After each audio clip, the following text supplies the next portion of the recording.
सभी मीडिया बंधुओं और छायाकार बंधुओं का बहुत बहुत स्वागत है यहाँ पर। आप लोगों को जैसा कि मालूम ही है कि माननीय प्रधानमंत्री नरेंद्र मोदी जी ने जिस तरह से एक ये दिवाली का उपहार सभी जनमानस को दिया है, जीएसटी के रूप में जीएसटी जिस तरीके से कम हुई है, तो उसी संदर्भ में आज ये वार्ता रखी गई है। और आज जो है पंडित दीनदयाल उपाध्याय जी का जन्म दिवस भी है, उनकी जयंती है और हम सभी कार्यकर्ताओं ने उनकी जयंती मनाते हुए माननीय मुख्यमंत्री हमारे नायब सिंह सैनी जी ने जो लाडो लक्ष्मी योजना है उसकी भी आज लॉन्चिंग की। तो पूरे के पूरे हरियाणा के अंदर अलग अलग स्थानों पर अलग अलग नेता जो है वहां पर पहुंचकर उन्होंने लाडो लक्ष्मी योजना जो है उसकी लॉन्चिंग में अपनी अपनी भागीदारी जो है वो सुनिश्चित की है। और मुझे भी रतिया के अंदर सौभाग्य प्राप्त हुआ। और इसके साथ साथ जैसा आप लोगों को मालूम है कि माननीय प्रधानमंत्री जी का जन्म दिवस 17 सितंबर को था।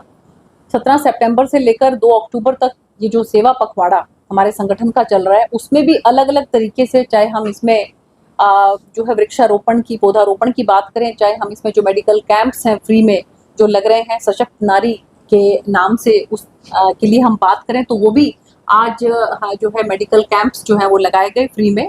और इसके साथ साथ लाडो लक्ष्मी योजना जो है उसका भी शुभारंभ किया गया। मुख्यतः जो मैं आप लोगों के समक्ष आज यहाँ पर हूँ तो जीएसटी के बारे में बात करने के लिए कि जीएसटी में किस तरीके से जो पहले 4 स्लैब थी 5%, 12%, 18% और 28%, उसको हमारी सरकार ने अब कट करके केवल 2 तक रख दिया है, अब 5% और 18%। तो आप इसमें देखिए कि कम से कम भी 99% जो है वो ऐसी वस्तुएं हैं कि जो अब हमारी 12% से 5% पे आ गई हैं और 90% वस्तुएं ऐसी हैं जो 28% से 18% पे आ गई हैं। खासकर अगर हम जो हमारी दैनिक जो उपयोग की जो चीजें हैं, अगर मैं बात करूं दूध की, दही की, पनीर की, तो वो बिल्कुल 0% पे आ गया है। और इसके साथ साथ जो हमारे किराने का सामान है, जो कि हमारे डोमेस्टिक यूज में जितनी भी चीजें हैं वो सब 12% से 18% से अब 5% पे आ गई हैं। मुझे बड़ी खुशी है क्योंकि ये हमारा, खासकर अगर मैं सिरसा लोकसभा की बात करूं तो ये बड़ा कृषि प्रधान हमारा एरिया है। यहाँ पर जो हमारे किसान भाई हैं उनको भी बहुत जबरदस्त लाभ जो है वो हमारी इस योजना से, जो माननीय प्रधानमंत्री जी ने जीएसटी को कम किया है उससे उनको लाभ मिल रहा है। क्योंकि चाहे हम बात करें ट्रैक्टर की, चाहे बात करें हम थ्रेशर की, जितने भी उनके उपकरण हैं उन सब के ऊपर जो है वो जीएसटी कम होकर अब 5% पे आ गई है। और कितने ही आज हमें जो है मौका मिला दुकानदारों के बीच में जाने का। और इसके साथ साथ जो हमारे कस्टमर्स हैं उनको भी जो है हमने बातचीत की, उनसे भी हमने बातचीत की, तो उन्होंने हमें बताया कि एक हमारे भाई ने हमें बताया कि स्वराज का जो ट्रैक्टर है वो परसों लेने के लिए वहां पर गया तो उसको उसमें 70,000 रुपए का लाभ मिला, 70,000 रुपए उसको कम देने पड़े।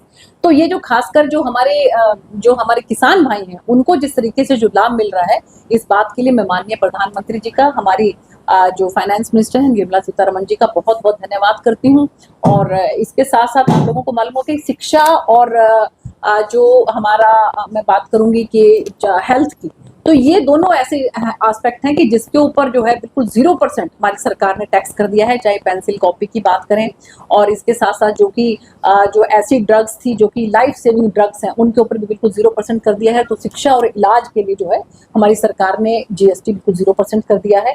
तो इन्हीं बातों के लिए मैंने आप सबको आज यहाँ पर आग्रह किया, क्योंकि जिस तरीके से एक ये सबको दिवाली से पहले दिवाली मनाने का मौका माननीय प्रधानमंत्री जी ने दिया है, तो मैं आपके माध्यम से माननीय प्रधानमंत्री जी का बहुत बहुत धन्यवाद करती हूँ। और मैंने जितने भी आज दुकानदारों से मेरी मुलाकात हुई, उनसे मेरी बातचीत हुई, तो उनको भी इस बात की बड़ी खुशी है, क्योंकि जीएसटी जो है वो गुड्स एंड सर्विसेज टैक्स, ये वो टैक्स है कि जो है सरकार के खाते में जाता है। और अगर जो है अपनी रिटर्न भरने के बाद कई ऐसे हैं कि जिनको इसमें कुछ रिफंड वापस मिल जाता है और बाकी टैक्स जो है वो सरकार के द्वारा रख लिया जाता है। लेकिन अगर ये टैक्स कम हुआ है तो दुकानदारों ने भी बहुत ज्यादा इसमें उनको भी राहत मिली है कि उनको वो रिटर्न के अंदर, जैसे अगर जहाँ 0% अगर हो गया है तो उनको अब रिटर्न भरने की ही जरूरत नहीं है, क्योंकि जो 0% जब उनका टैक्स इसमें जीएसटी हो गया है तो मैं इस बात के लिए बहुत बहुत प्रधानमंत्री जी का और हमारी फाइनेंस मिनिस्टर निर्मला सीतारमण जी का धन्यवाद करना चाहूंगी। और आपके माध्यम से भी ये चाहूंगी कि आप लोग भी जितना इस चीज को आगे सबको जो है बता सको।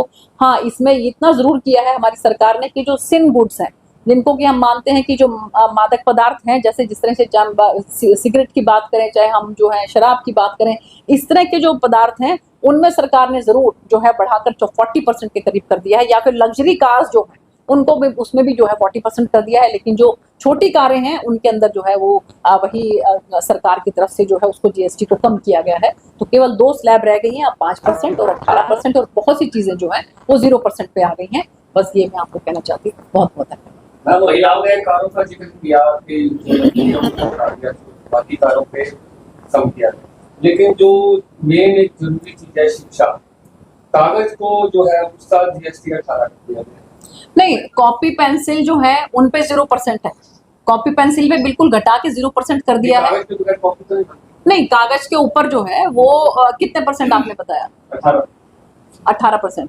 तो वो तो देखिए, कागज की भी अलग अलग वैरायटी है, कौन से वाले कागज की गई है वो भी देखना पड़ेगा, क्योंकि कई इस तरह के बिल्कुल जो बहुत ही सोफिस्टिकेटेड से कागज हैं जिसमें कोई मैगजीन्स वगैरह बनती है, हो सकता है कि वो उसके लिए हो। लेकिन बच्चों की कॉपी पेंसिल के लिए अगर 0% कर दिया है तो वो कैसे हो सकता है कि कोई 18% पहले उसके ऊपर देने के बाद फिर कोई कॉपी बनाएगा? तो पॉसिबल नहीं है। कागज की वैरायटी में अलग अलग हो सकता है कि जो सोफिस्टिकेटेड जो हो सकता है उसमें।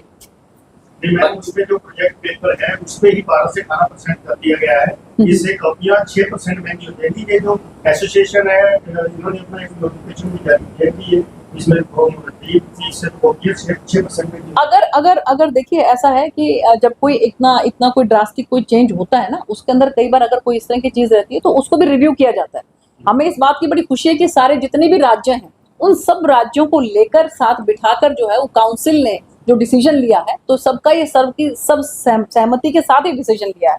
लेकिन ये रिव्यू होती रहती है, इसमें भी अगर कहीं कुछ ऐसी नजर आई चीज तो बाद में भी रिव्यू हो सकती है। तो मैडम आखिर क्या ऐसा कारण रहा कि रिव्यू करना पड़ा? क्योंकि 9 साल से तो बड़ी हुई रेटों पे जनता पिस रही थी, लेकिन अब जनता को ये भी पता लग रहा है कि इतना बड़ा टैक्स जो है आम जन पे थोपा गया था, यानी कम हुआ है। देखिए, ऐसा प्रमोद जी, ये थोपने वाली बात नहीं है। आप एक बात ये बताइए कि जिस हालात के अंदर जो है वो कांग्रेस पार्टी हमारी सरकार को छोड़ के गई थी, उसके बाद आज जो आप इंफ्रास्ट्रक्चर का रूप देख रहे हैं, आपको महसूस नहीं होता अंतर? जिस तरीके से जो है वो सड़कों का जाल बिछा है, जगह जगह एक्सप्रेस वे बने हैं, और इसके साथ साथ हम रेलवेज की बात करें, चाहे हम एयरपोर्ट्स की बात करें, तो जिस तरह का इंफ्रास्ट्रक्चर है, हम मेडिकल कॉलेजेस की बात करें, हॉस्पिटल्स की बात करें, तो जिस तरह का इंफ्रास्ट्रक्चर ये खड़ा किया गया है, तो उसमें जो है सरलीकरण करते हुए जीएसटी का जो सरकार ने जिस तरह से मैं कहूंगी कि खूब बम्पर जो है जीएसटी सरकार के खाते में आई, तो उससे सारा इंफ्रास्ट्रक्चर हुआ। और अब ये महती एक जरूरत महसूस की गई। माननीय प्रधानमंत्री जी ने कहा कि अब समय आ गया है कि हम इसको रिव्यू करें। उन्होंने लाल किले की प्राचीर से ये बात कही थी, तो इसलिए जो है इसको रिव्यू किया गया, और रिव्यू करने के बाद आपने देखा होगा कि कितनी राहत जो है वो आम जनमानस को अब मिल रही है। और इसमें आप एक और चीज देखिए, अभी भी बहुत सा सवाल ये आ जाता है कि जी इतना जब सरकार लॉस इसमें उठा रही है तो वो लॉस पूरा कैसे होगा? तो अभी जितना ज्यादा, क्योंकि अब इसमें क्या होगा कि जितना ज्यादा जो है कंज्यूमर टैक्स कम होगा, उतना कंज्यूमर आपका खरीदारी के लिए बाहर निकलेगा। जितना खरीदारी के लिए वो बाहर निकलेगा, उतना ही ज्यादा जो है आपका रेवेन्यू जनरेट होगा, क्योंकि इसमें अब क्वांटिटी के ऊपर जो है फोकस है। तो उतना ही रेवेन्यू जनरेट होगा, और उतना ही जितना रेवेन्यू जनरेट होगा उसके हिसाब से जो है जितनी भी और योजनाएं हैं उनको भी सरकार बहुत तेज गति के साथ लागू करेगी। अब आप देखिए, लाडो लक्ष्मी योजना 2100 रुपया हर महीने हमारी इन महिलाओं को, माताओं बहनों को, और चाहे परिवार में 2 हैं, 4 हैं, 5 हैं, इररिस्पेक्टिव ऑफ दैट, अगर 1 लाख रुपए से कम उनकी आय है तो 23 साल से लेकर 60 साल की महिलाओं को 2100 रुपया महीना हर महीने मिलने जा रहा है। तो ये पैसा कहाँ से आएगा? तो इसलिए जो है वो सही तरीके से टैक्सेस लगाना भी जरूरी है, और उसके बाद जहां महसूस हो तो उसको टैक्सेस को कम करना भी जरूरी है। इसमें अभी तक जिस तरह से जो जगह जगह पर जैसे आज रजिस्ट्रेशन शुरू हुई है, जैसे मैंने रतिया में देखा तो 1000 के करीब वहां पर उन्होंने महिलाओं ने फिलहाल जो है रजिस्ट्रेशन करवाया था। लेकिन रजिस्ट्रेशन इसका ओपन है, जब भी जिसको ये महसूस हो जैसे तो वो जाकर उसका रजिस्ट्रेशन ओपन कर सकता है। तो 10 लाख के करीब अभी बता रहे हैं कि आ रहे हैं, और आगे धीरे धीरे संख्या इसमें और भी बढ़ सकती है। मैडम, आप भी रेवेन्यू सर्विस में रही हैं, आपको नहीं लगता कि जिस तरह से अमेरिका ने जो टैरिफ वार जो चल रहा है इंडिया पे बहुत सी चीजों पे लगा दिया, उसको लेकर के ये चीज है वो कम करना पड़ा, क्योंकि आम जन पे और ज्यादा मार पड़ जाती है। आपको नहीं लगता कि ये भी एक कारण हो सकता है? देखिए, हम अमेरिका के टैरिफ से तो हम अपने स्वदेशी से ही लड़ लेंगे। हमारा स्वदेशी जब जिस तरह से जन जागरण अभियान अब जो चल रहा है, तो हम अपना जितना ज्यादा हम स्वदेशी को इस्तेमाल करेंगे उसके टैरिफ से हम उससे मुकाबला कर लेंगे। लेकिन अभी विदेशी से भी लेकिन प्रोडक्ट ऐसे आ रहे हैं, लेकिन सरकार ने ये महसूस किया कि अभी जो है रिवाइज करने की जरूरत थी, इसलिए सरकार ने रिवाइज किया और बहुत जबरदस्त राहत जो है वो आम जनमानस इससे महसूस कर रहा है।